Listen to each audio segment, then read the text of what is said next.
Bruno, brother, how are you? Hello. Very good, thank you. How are you? Thank you for having me. I'm awesome, mate, and no drama. It was really cool how we sort of met, which we'll chat about in a sec. But I'm really excited about going deep into, obviously what you believe TikTok is for businesses and how you've been successful on there. But just getting to know you a little bit more. We're both based in Yeah. Brisbane, so this is kind of the first time we only spoke, properly about an hour ago. So Yeah. so that's That's good. that's the power of LinkedIn, yeah? LinkedIn as well. Crazy, honestly. So you added me on LinkedIn, right? And then the first That's thing I right. do with our business that we just launched is I think about, is this a business owner? Are they a professional? And are they on TikTok? And then the rest was history, right? That's kind of how we started. That's it. But before we jump into it, this is a little segment that I do called 5 Fast Facts. And it's a quick fire set of questions that it just helps the audience get to know you a bit quicker, I guess. Are you ready, Bruno? Yep. All right. Let's do it. Are you a coffee or a tea kind of person? I am 100% a coffee kind of person to the level that I have my own grinder, own coffee machine in the house, and I do it myself. Barista style. And I was just going to, and that's so awesome. And I'm just going to add Cool. to you're Italian, right? So that's Italian, probably that's it. just standard. That's just standard to you, right? There's no excuse. There's no excuse. You have to do it. You probably wouldn't even be called Italian if you didn't have that, right? Yeah, I know. I'm the annoying guy that goes to someone else's house and teach them how to use their coffee machine. I love that, mate. Well, you're gonna have to teach us, because me and my wife, we love tea, right? Question number 2. Tea, coffee. No, Tea, mate, coffee, mate. tea, mate, tea. Question number 2, Perfect. did you grow up in a small or a large family? Small family. It was actually just myself and my parents in Italy. It is not what's it called? Usually Italian families are very quite large, but yeah, it was the three of us That's awesome, mate. against the world. Yeah. So, well, I was kind of similar, I guess. So I know the feel, so that's really good. It probably means you're really close to your parents, as all people are, but it's just something different about being on your own, your parents. So that's cool, mate. Question number 3, are you a cats or a dogs person, and why? Dogs person, and I would say, why wouldn't you be a dog person? Oh, controversial. Good question. Shows is fine. No, dogs person.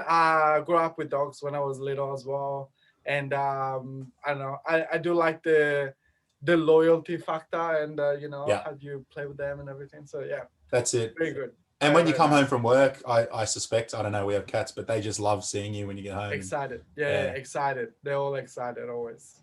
That's awesome. I love that. Question number 4. What's one thing you love about being Aussie? Oh, okay. This will sound very weird to you, right? But so to me, you got the weirdest thing that you do in Australia. Yeah. Have eggs for breakfast. I love it.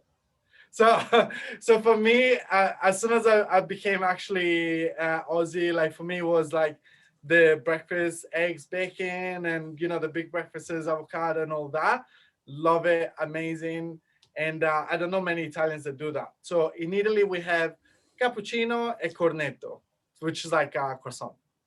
For brekkie. Wow. Yeah, sweet breakfast. Everyone in Italy will have standard sweet breakfast. Never savory. So not ham, cheese, croissant. You're talking wow. Sweet. Interesting. Yeah. Really? Yeah. Right. And then when do you have eggs? Never. Maybe for lunch. Right. Yeah. I learned it here in Australia. So now I've been in Australia for 12 years. So like it's been a long time. Yeah. But that's definitely the thing that I love about Australia, the big breakfast in the morning. Brunch. Yeah. I got to say, I love the big brekkie. Yeah, I'm a fan. Yeah. Last question. Yeah. Do you prefer Apple and Android, and why? Look, I'm a Apple head. I love Apple. Yeah. I think I had just a couple of bad experience with Android. That's not because I didn't give it a go. Yeah. But that was years ago, and still haven't gone back. So maybe I should give it another try. Yeah. No, that's fair, mate. I kind of started with Apple, and then I came over to Android just recently, and so I think it's just personal preference. Unless you're talking to the people who are diehard that actually love the products, right? And that's sort of a special group of people that we won't talk about. So that's all good. I think it's if you like a little bit more on the technical side, Android is better because you have a lot more to play with. Yeah. But if you're looking just for easy interface, probably Apple. Yeah, I couldn't agree more. My mum's like that too. She loves Apple products, and that's what she says. She says, I don't even have to think. Like, once you learn, it's done. Yeah, I love that, mate. Hey, thanks for that.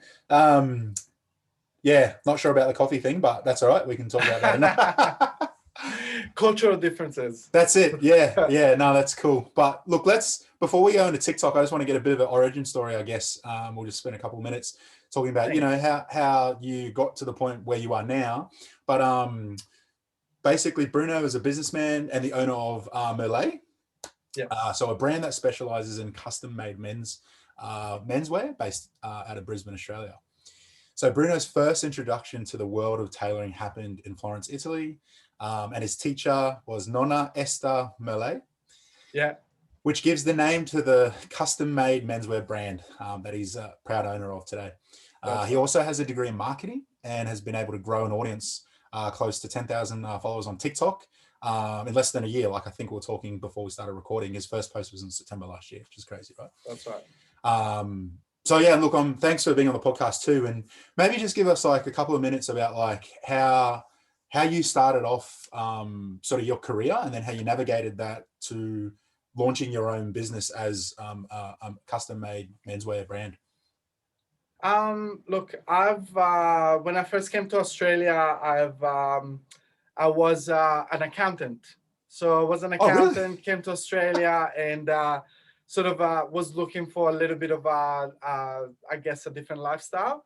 So I went into hospitality for a few years. Wow. And then I made the jump to my true passion that always has been menswear. So like when we're talking about menswear, we're talking literally that back in Italy, I was like 16, 15, and my friends will ask me to go together to the shops and like find an outfit for themselves. So even before working within the industry, I was very passionate about. Wow. And then, my first suits, like you just mentioned, my Nonna Esther, she did the tailoring on that one. And that was when I was like 14. Wow. So, like I have like this really nice connection to the world of menswear when even when I was really, really little. You don't understand what adults do. Like you don't understand what the profession are or whatever. But what I would see is, the successful man will wear like a beautiful, like a very powerful suit, or, will have like the nice car and the nice girl. And that was, as a little kid, like one of those aspirations, like, oh, I really want to look that good, and then everything else like follow through. But to give a quick background, so I started working in Brisbane in the menswear industry with Ermenegildo Zegna, which is a big Italian brand, which is located actually in Onedo Street. And then a couple of years later, I started working I started working at Mitchell Ogilvy, which is another big name in Brisbane. A lot of our folks will know. Amazing thing. I have such a tremendous respect for Mitchell because he really, like 30 years ago, he brought to the doorstep of Australia the beautiful, tremendously beautiful Italian craftsmanship. So I have a tremendous respect for that when nobody was doing it. So that we're literally talking Brisbane 30 years ago, which is nothing like what it looks like today. But yeah, so I did work for big brands. I was the made-to-measure specialist, which is basically the person that helps clients making suits from scratch, taking measurements and designing it in Australia, and then sending everything, all of the data in Italy, and waiting for the garments to come back. So that was my position in those stores. And then I just I was 30 years old, and I felt like I wasn't achieving my whole potential, and I decided to start my own adventure, my own business, and trying to bring my goal, like my vision was really like to try and bring the real craftsmanship to Australia, and try to bring it to a, also to a price that wasn't out of this world. So I wanted to bring to these sort of steps, like, you know, these families that I work with in Italy, like these craftsmen that I work with, they've been doing it for generations. So Wow. like I have a company that only does my suits, a company that only does shirts, Wow. only does ties or pocket squares. So I literally work with boutique craftsmen that you know, that if it wasn't for me, they wouldn't have the chance to even think of access the market outside of Italy. So Yeah. I'm really proud of this. Like that took a lot of time and a lot of effort to sort of even get connected with these wonderful people in Italy. Yeah. But yeah, small families, small businesses, boutique, and what's it called? High craftsmanship and love for what they do. So even me, that was working in the industry for years and years, I walked through the doors and I felt like I knew nothing about it. Oh, wow. Like they were incredible. They were like absolutely amazing. So very happy now. Like I've been running my life for the past 3 years. Yep. I got the chance to really learn. It is a learning curve, like to really learn what it means to be an entrepreneur. Like I was saying to you Yeah. just before Yep. offline, like it's not Yep. something that comes to you. You need to. I definitely felt within the very first year that I was out of my depth, even if I did graduate from UQ in a business and marketing degree. Yeah.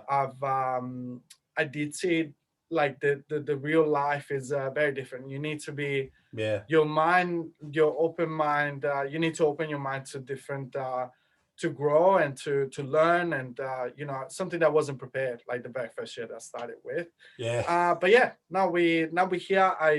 I get to see like very happy people that maybe they get the very first suit for the first time and they That's get something cool. made from scratch, and it's very special. Like I get to see that that reaction, and I also get to see the reaction there of the men that are a little bit more savvy, and they you know, they shopped around before, and they can recognize like the level of quality, and I'm very happy with that too. So yeah, so that's a little bit of bit about myself, and obviously the one of the main reason, you know, there's a lot of Bruno in Merlai, so there's a lot of me in the sense of I think when I came to Australia years ago, like I felt like that if I didn't look a certain way, like I wouldn't be heard within the crowd, and you know, I think that influences a lot of what type of message you want to bring to the world. Yeah. So my vision for my life is to really help any man that, and what type of message that they want to bring to the world. So it's about, it doesn't matter you're a banker or are you in construction or you are a plumber, doesn't matter the type of image that you want to bring to the world. I can help you achieve that specifically. So it's not about having a suit, it's not about having a jacket, it's about like just bringing your true message, your true self to the world. So like that's definitely what I aspire to, and you know, if I can get there, like I'm very happy. I love that. That's so awesome, man. Thanks for sharing all that. It was so hard for me to not interrupt because I just wanted to. So many questions, so many in my mind. I was thinking, man, so many good points. But I love the fact that it was not only is it something personal to you, because obviously you've not only have you grown up in the Italian culture, which is renowned for that industry, you've actually given it your own spin, right? Like you've personalized it. Like you were saying, your goal with Merlai is to help men portray that image, and you can help them with that. And it's a very boutique and a stylistic approach. And so, so thanks for sharing that, mate. Yeah, it's really inspiring, particularly, you know, in a day and age where entrepreneurship, you could say, is quite easy, I guess you could say, in terms of, you know, the internet and what we have, but that could be a facade as well. And so, you know, hearing about some of your stories about, you know, you did go to uni and, yeah, you got a degree in business, but yeah, I don't know if that really helped you No, launch well, and stuff. So I think it really helped me with my business plan. yeah. That was great because it felt like an assignment. So I definitely could do that. But then Yeah. I think I learned a lot more from like books that I read like a year or so into my business. So Yeah. a big one was the E-Myth Revisited. Yeah. I don't remember. I quite don't remember the author, but it's a big book from the 50s, Wow. and basically talks about how a real business, what it is it's a conglomerate of processes and procedures, and you know, and it's something that that it's transferable. So if it's what's it called? If it's just you that work in your own business, and the moment that you don't show up at work, the business doesn't work. Yeah. That is not a business, it's a job. So a real business is about processes, and that's why just before offline we were had talking a about quick it. chat about Yeah. that, and it's about creating those procedures and processes that can be replicated, and they can be that creates a business that can be brought to scale. You know. Yeah, like, I love that, mate. really. Thanks for sharing that, and great segue into the next question, where we're talking a little bit about your origin story with TikTok, right? And so, you know, for me and my wife, we've created this digital agency that focuses on TikTok and helping businesses not only understand TikTok, but then launch in a TikTok, right? And so we're a big believer of it. I'm sure you are too, but I'd love to hear a little bit more about, you know, how did you find out about TikTok? Because I'm sure there's people listening right now, they might listen to this on the podcast later, they've heard about TikTok, and particularly business owners or even professionals, right? They've heard about TikTok. It's a bit confusing. They're not sure what it is. It's a social media app. It's a teenage dancing app. Why should I be on there? There's all these sort of anecdotes, if you know what I mean. And so I'm sure, you know, explaining a little bit of your story will help people to see or give a bit of perspective. You know, you're a successful business owner and yet you're spending time on TikTok, right? And so, you know, the question is, how did you find out about TikTok? Like, that's right.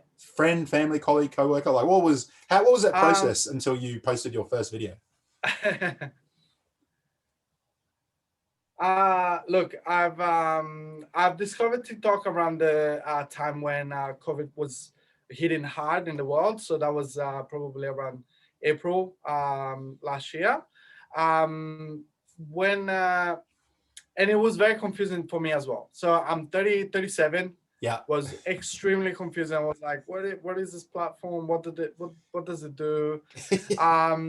But basically, it was just random. Probably I was following some, because I follow a lot of menswear and models on Instagram. Yeah. And they probably posted something on the story, like, and I saw the TikTok handle, and I was like, let me find out about TikTok. Wow. So like, jumped on TikTok, and I was hooked straight away. Like it was, I was really hooked by the rawness of the platform itself. Yeah. So it felt very authentic, very raw, very.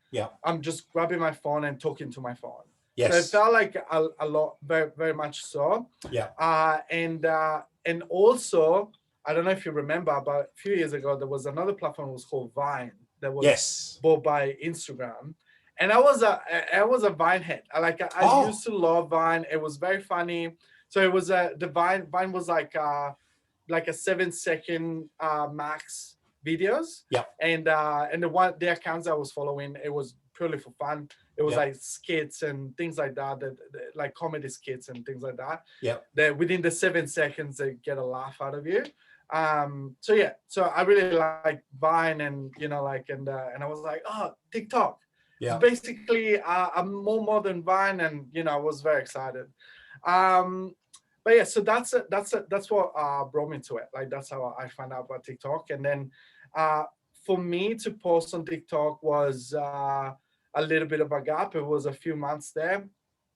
I think all business owners, most times they're very passionate about what they do, and they're passionate about their brand and what they put, the work they put into their brand, and uh, but they also a little bit worried about what people might think if they jump on camera and they just act like themselves, Yeah. which is what TikTok does. So Yeah. TikTok, there is filters in the app for Yeah. sure. Like Yeah. it's like Instagram and so on. But when I'm talking about filters, it's like, there's no filters in the app in terms of personality. Like it really comes out the Yeah. true person that you are, and Yeah. obviously like you can limit as much as you can, but then Yeah. because the platform asks you to basically post as much as you can, like 3 times a day or Yeah. whatever, or close to that, so you don't have time to be prepared all of Yeah. the 3 times a day. It's like Yeah. sometimes you want to just be you want to be funny, sometimes you're a little bit tired, but you're like, oh, let me just do a quick one, like Yeah. it doesn't matter. So I Yeah. think people are attracted by the authenticity I love that. that communicates. Yeah. I think so. I love what you're saying there, mate. And that's the biggest thing we've found too, with not only helping businesses get on TikTok, but also trying to explain that to other people.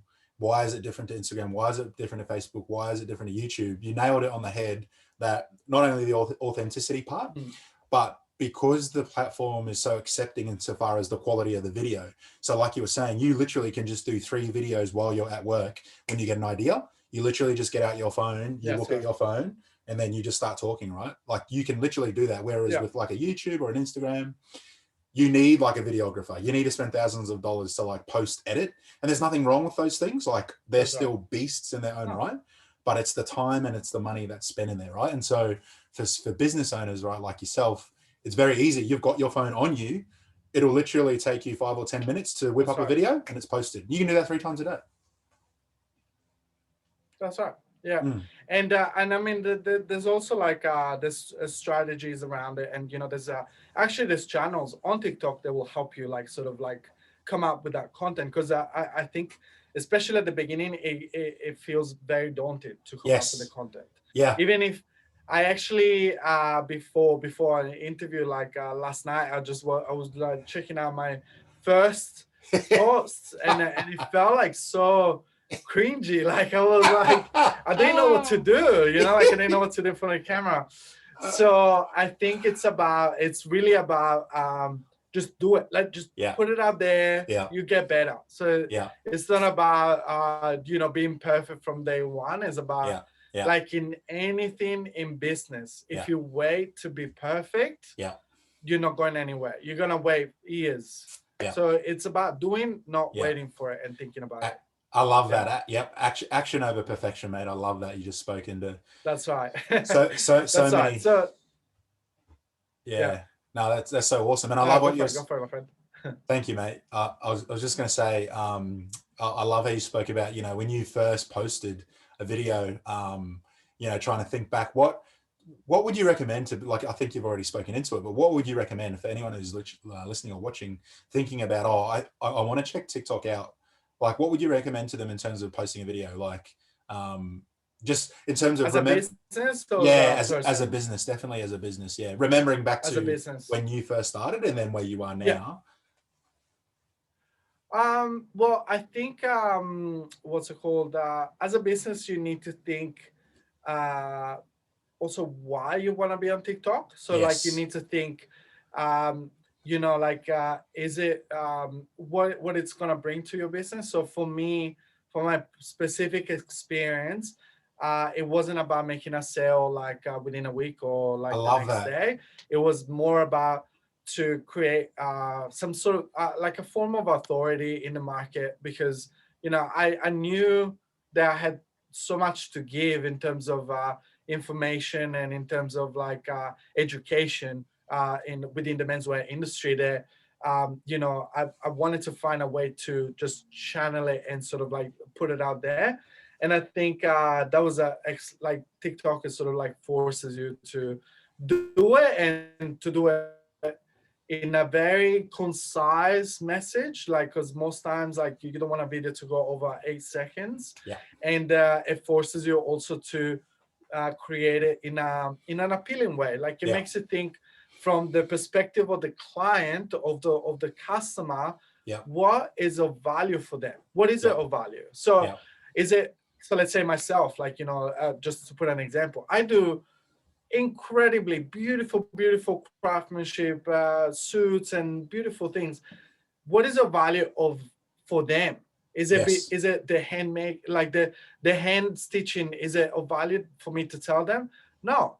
What is of value to them is to know that if there's hand stitch through the shoulders, that stitching will release and will mold to your shoulder over time, and Yeah. it'll feel comfortable and it'll feel yours, and literally that jacket will mold to your body. So that's what they want to know. They don't want to know about, you know, like anything like technical. They want to know what's in it for them. So that's a very good way and perspective to you know, have your messaging to your audience.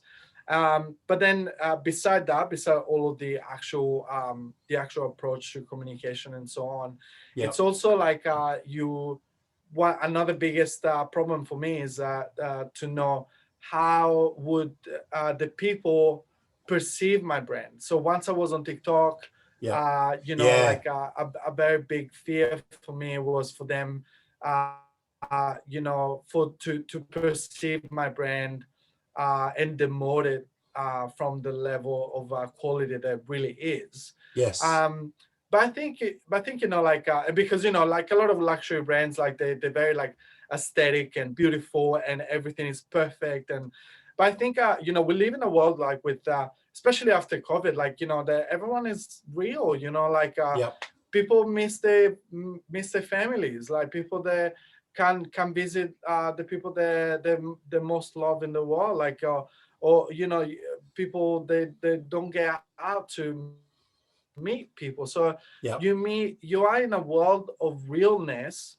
So for me just to put out a post of a beautiful model like lying down and, you know, enjoying life, when really life is not that, it makes no sense. So it's incongruent. For me, like it was very important, like so for me it was very important to sort of have a little bit more of a light-hearted approach to menswear.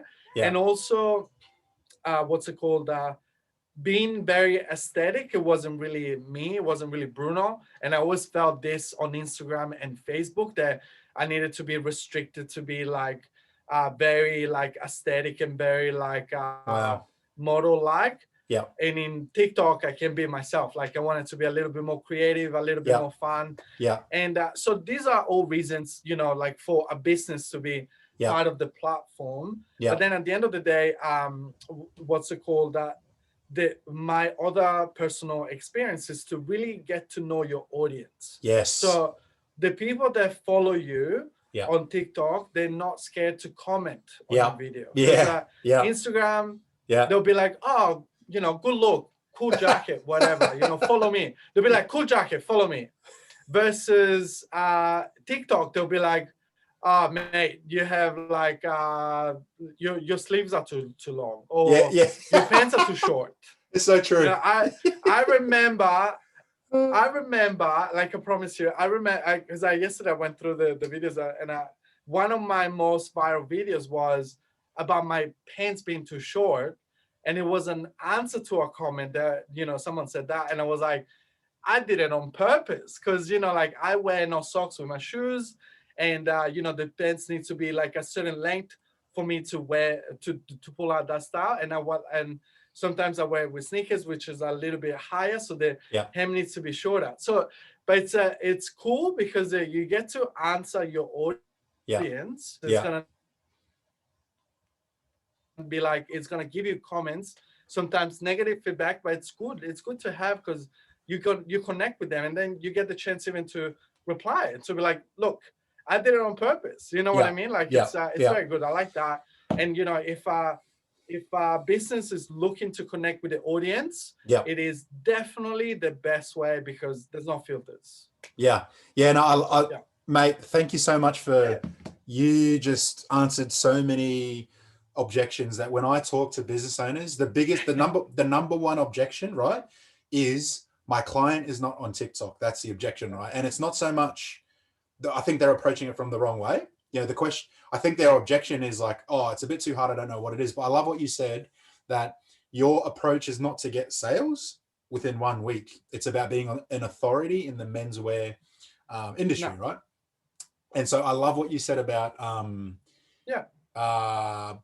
businesses have to understand why they're on TikTok, right? And then the second thing that you said that I loved was, and because this is what I wanted to ask from you too, because there might be other people that are watching or will listen later on the podcast that they have a flash brand. They have a brand that is literally based off reputation, so it needs to look a certain way.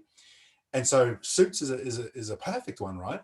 And I love you spoke into it. You smashed the theory about I need to look a certain way, and that's why TikTok is important in my eyes, because it brings a certain authenticity where it doesn't matter how flash you are, doesn't matter, you know, what the largest budget is for the big production companies or big like media companies. You can literally find an audience on TikTok, right, based off what your passion is.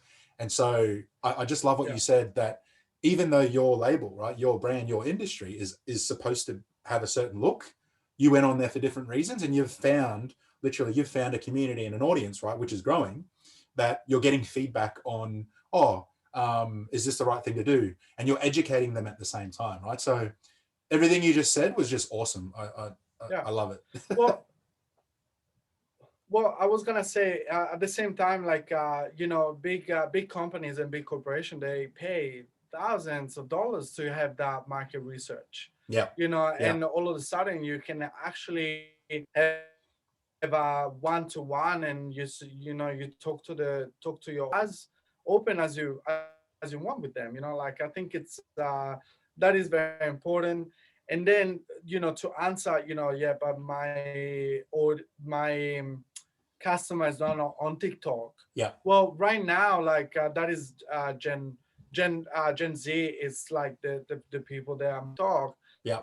But wouldn't they have parents? Yeah. Aren't they gonna grow up like eventually? Yeah. Aren't they gonna be able to use your services? Yeah. So it's all about putting a message out there, and then number one, like people will start identify you with someone that knows what he's talking about, number one. Yeah. And number two, like there's always a chance there, like, of business, because at the end of the day, I do out of my followers, I was, being a male, I thought that my followers, maybe there will be a little bit more females, or like 50-50. Instead, like the majority, I have like 80% male following in Australia and the US. Wow. And it's because like I give like these tips, I give this education tricks, which is really like those like little snippets that you don't need time to look at it. You look at it and you're like, oh, cool. Next time that I get a jacket, I'll do this. Like it's I think it's very important. And in terms of the business itself, like I actually was fortunate enough like to be connected with people that were interested and they purchased from me within the Brisbane area. So like I think to dismiss something because you think your audience is not there, like it's not a big enough excuse. Like it's just, I love that. It's just an excuse not to throw themselves in the ring. 100%, mate. Yeah. And so for me, just when I'm talking to business owners, when I'm conveying the message, one thing that I've realized is what I try and do is I just speak from a place of conviction rather than trying to convince them of something. Because when I first sort of had this idea of, businesses can get on TikTok right at the beginning of the pandemic, I used to get really frustrated that why can't they see this, right? But it's not about convincing. It's about, so for me, that's why I do this podcast. That's why I get great guests like yourself to talk into the space around the opportunity that's there, right? But I just wanted to wish you the best, obviously, in that pursuit, because you're speaking into so many of these things that I'm passionate about. And I love, the long-term game, the customers are going to be there later.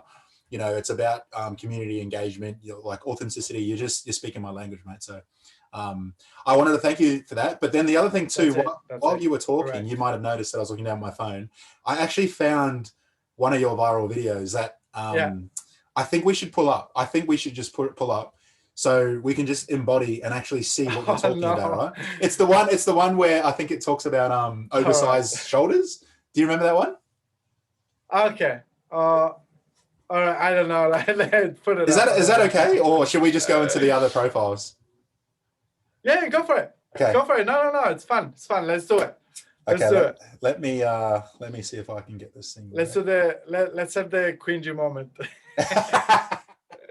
I just put you on the spot. This wasn't on the script, so just to let everyone know. No, it's all good. It's all good. Go for it. Thank you for the happiest year of my life.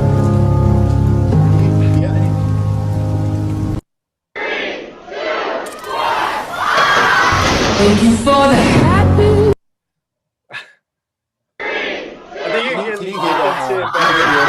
Thank you for the happiest year of my life. Yeah. Oh, you can. I'm just trying to. I don't know how to full screen. Yeah. You can. Oh, okay. But I think it might be even bigger if you close it. Close the. Oh, there. Yeah. Thank you for the happiest year of my life. Yeah. So I love that. Yeah, I love that. The video that it gives information, right? But I just want to highlight the engagement. Look at the likes, look at the comments, look at the shares. And it's not so much about, look at all of the comments and the likes in terms of vanity metrics, but it's more about the community engagement like you're talking about. I love that. That's right. Yeah. I think, and the good thing about TikTok is that to this day, I still get comments on all videos. So the good thing about TikTok is like that you can always get viral. You can always get viral even if you just leave an old post in your profile. So people still comment and people still engage and still get comments on that video like to this day. I love that. I'm just going to share it one more time, mate, because I've figured out the technical sides on my end. So it's a bit bigger now. The screen's a bit bigger. Okay, so go for it. I'm going to press play now. Happiest year of my life.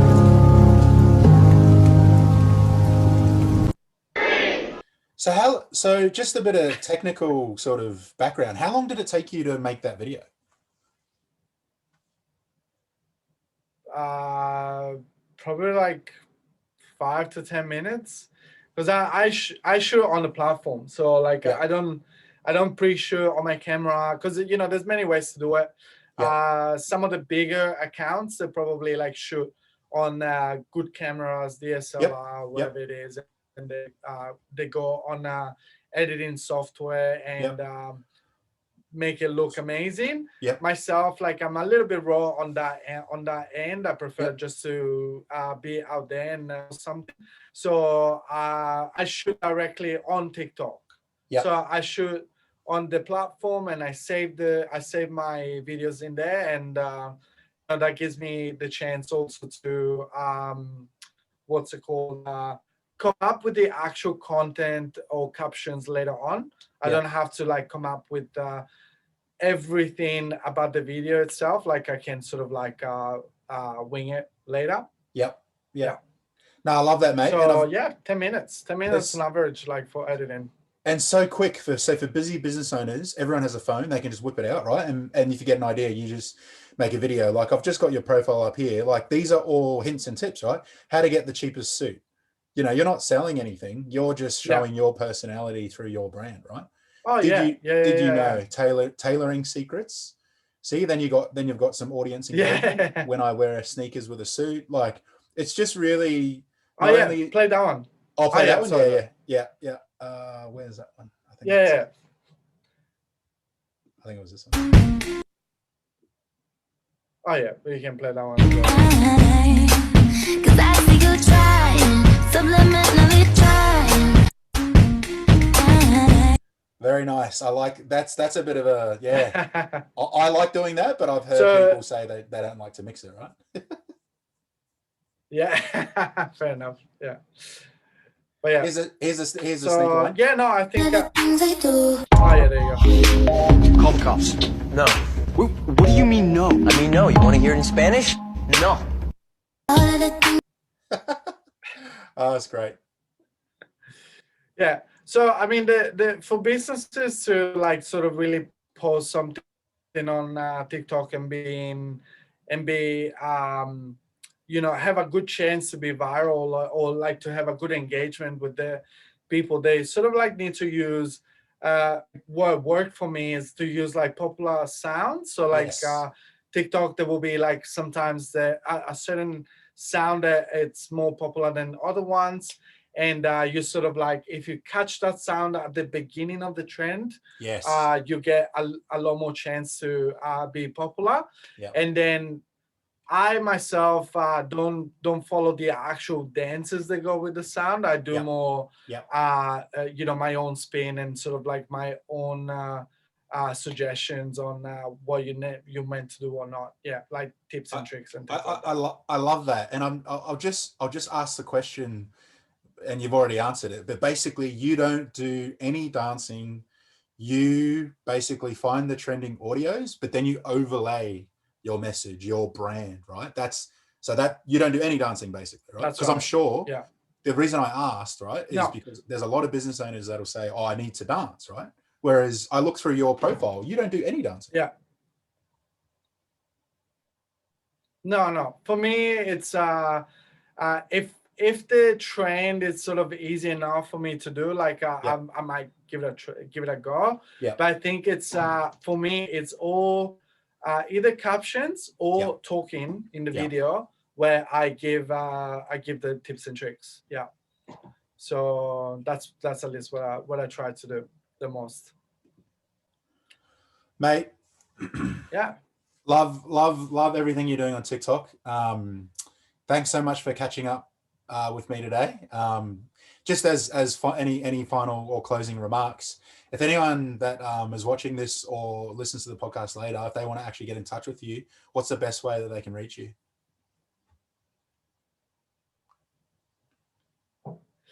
All right, guys. So for me, thank you for having me. And if you wanna reach me on have a quick Italian liqueur in my beautiful showroom, you can just check out the handle Merlai official. So that's MERLAI official, and that will be for TikTok, Instagram, and Facebook. Yeah. Otherwise, you can easily book a session with me on www.merlai.com. So super nice and easy. Easy, Merlai, MERLAI. Thank you Yes. very much, my friend. That was really fun catching up with you, and I'm glad that we actually got to your profile and we could look at some of those videos. I always love it. Thank you. Yeah. Well, like I will be very excited to see a lot more businesses jump on TikTok, because I think for my personal experience, like it just pushes you to create content, which is a lot of businesses that struggle, to get the voice in the world, like and the only way for them to have a voice in the world is actually to speak it and to just like try it and get out there and do something about it. You don't like to be on camera. TikTok, like you can just do a collage of other videos and just write captions. Yeah. And actually, right now there's a caption to speech thing on TikTok where you write the words and there's a computerized voice that will read the caption for you. So it works on any level, like for people that are very shy or for people that are most confident. It really, it's just get yourself out there, try to open your mind to and have a honest talk with whoever is on the platform. Like eventually the community will come and they will be very supportive. All of my community, I have to say, like they're very supportive, like whenever things happen or it's just being honest. Yeah. I love that. Is the key. So awesome, mate. Thanks so much for your time today and all your hints Excellent. and tips, mate. Looking forward to meeting you in person since we both live in Brisbane, but all the best, mate. And I'll chat to you again soon. Thank you, brother. Thank you for having me, guys. Thank you. See you, mate.